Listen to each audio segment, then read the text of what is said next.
Do you know what being a subcontractor means when you're doing government projects? It is one of my favorite approaches to becoming a government contractor, especially when you're just starting out. In this video, I'm going to be sharing how prime contractors can subcontract work out, in addition to what you want to make sure you include in your agreements, and what you want to make sure you know when entering into a subcontractor agreement. Hi, I'm Felicia Streeter over at FeliciaStreeter.com, where I help small businesses become government contractors. I help you guys with the information overload, those bidding nightmares, not knowing what your best next step should be. And I help you guys with a step-by-step formula, as well as a bid formula that I've created so that you can become a government contractor. Now, if this is your first time, welcome to the community. If you have not subscribed to the channel, go ahead and do that now. And hit the notification bell so you'll get notified when we go live. All right, let's get to it.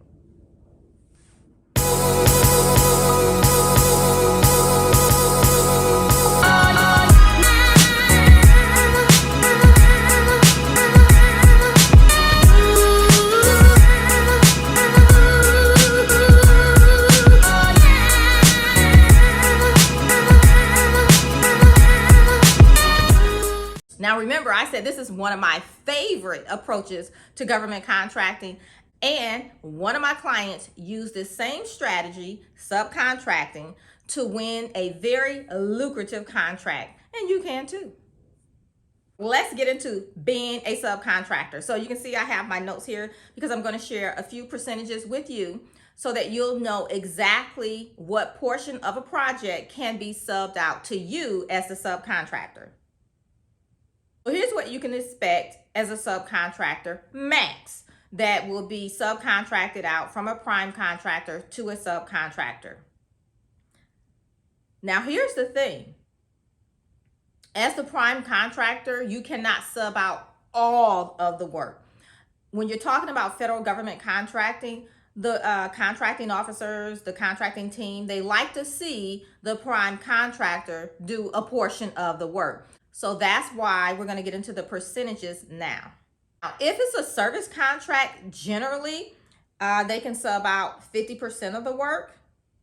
If it's a construction project, they have to self-perform 15%, which means they can sub out 85% of the work, right? Do the math. And then if it's a specialty type of contract, the percentage of work they have to perform is 25%. All right. So if it's service, you're talking 50% has to be performed by the prime. If it's construction, 15% has to be performed by the prime. And if it's a specialty, 25% has to be performed by the prime, which means in turn, they can sub out what? As the, let's see, on a service contract, they can sub out 50%. On a construction contract, they can sub out 85%. And then on a specialty contract, they can sub out 75%. So you see now with these numbers, how lucrative subcontracting can be. I wonder if you're leaving money on the table. I bet you are. When you're looking at solicitations, or if you're looking at an opportunity from a prime contractor and you know what type of contract it is, then you already know the max that they can sub out. Okay, so that'll give you an idea as to how much money you can make off the contract as well. So let's next talk about the contract flow. So I just want to go over this really quickly so you guys know how the contract flow will go. All right. So you have the federal government. They put out an opportunity for a contract. They award the contract to a prime contractor. The prime contractor in turn will find subcontractors to subcontract the work out to. So what's the flow? You have your customer, then you have your prime contractor, and then you have the subcontractor. And if that's your strategy, subcontracting, that would be you. So I want you to comment below. Are you using subcontracting as a strategy right now in your business to win contracts? Let us know in the comments. Yes or no, no or yes. Now, I know sometimes contractors small business owners, whatever term you're using, you guys like to get into government contract and you want to jump straight into the prime position. But let me be honest, a lot of times you guys are not ready to sit in the prime position. So you want to make sure you're prepared. You have a solid government foundation. You have the capacity, past performance, and you're able to sit in that prime position. And you need to know how government contracting work as well, okay? Because the paperwork can kill you alone. I always say, don't let your back office prevent the success in your front office. Okay, let's get into the agreement. Here's some key things you want to make sure you have in any subcontractor agreement. One is the terms, okay? How long do you have to complete the project? You know, usually they'll have a schedule for the entire project, and the part that's subbed out to you will fit into the master schedule, but then there will be a part of the schedule that is specific to your contract. So you need to make sure you know what those terms are. What are the deadlines? What will happen if you go over? Will you be back charged, and how much? Okay, very important to know. Of course, you should know how much you're going to be paid. So usually you may have submitted a bid, they accepted your bid, right? So you know the number, but again, when you're getting the contract and you're signing the subcontractor agreement, make sure the amount you're going to be paid that you guys agreed upon is in that contract. Make sure there's no typos. Also, you want to know, when will you be paid? You know, if it's a small project, you know, something that you may complete in a month or less, maybe you'll only be paid one time at the completion of the project. If it's going to be an ongoing project, then you want to know how often you'll be paid. You also want to know, what do you have to submit in order to be paid? You know, is it an invoice you need to submit?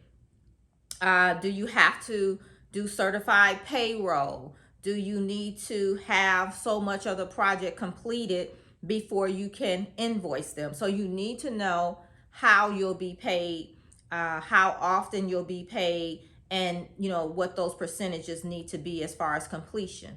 In addition to that, how you're going to be paid, you know, will they write you a check? Will they do an electronic transfer to your bank?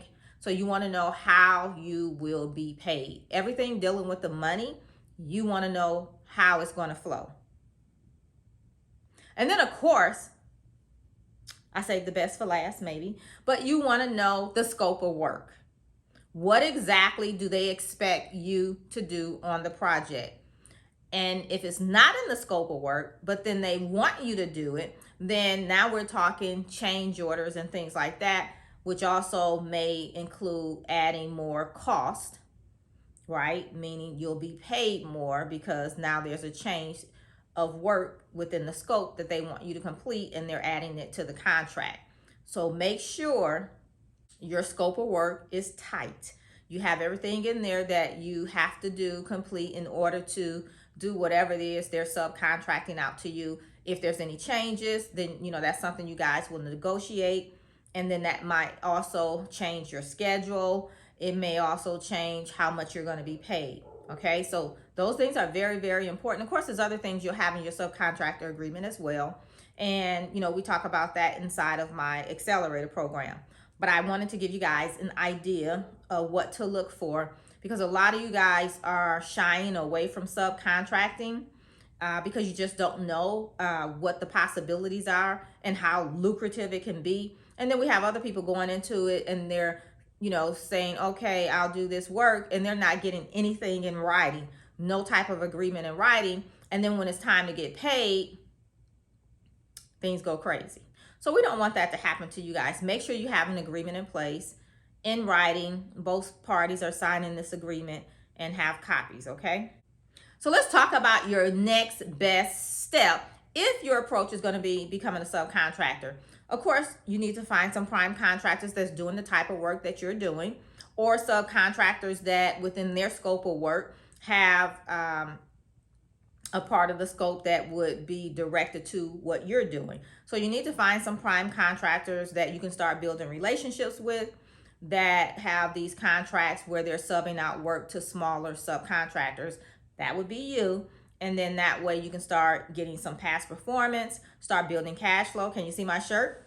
Consistency, momentum, cash flow. So what do I always tell you guys? Consistency builds momentum, and momentum builds cash flow. So I'll just put in a quick plug here. I do have this shirt for sale on my site if you want to grab it over at FeliciaStreeter.com. Just as a reminder that this is the focus, consistency. So if you're going to be a subcontractor, you should be consistently looking for prime contractors to do subcontractor work with.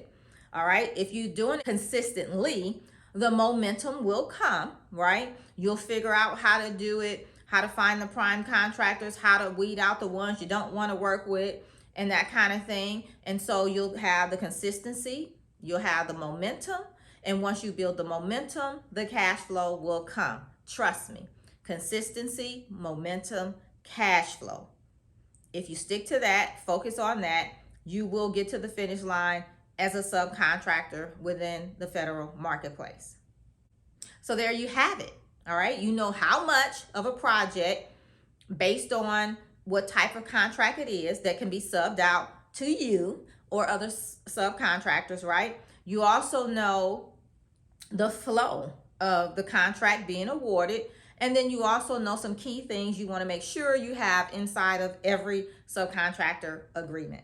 All right. Now, if you need help on executing your government contracting goals and getting to the finish line, as far as building out your government foundation, finding your customer, bidding contracts, writing your proposals, doing the teaming arrangements and things like that, in addition to marketing and business development to build out your business to get to the consistency, momentum, and cash flow, definitely check out the Government Contractor Accelerator program. I put the link down below. It's on my website, governmentcontractaccelerator.com is where you can go and find all the details on how to get started today. And then join me for our next group coaching call coming up. All right. So until next time, I'll see you right back here real soon. Bye for now.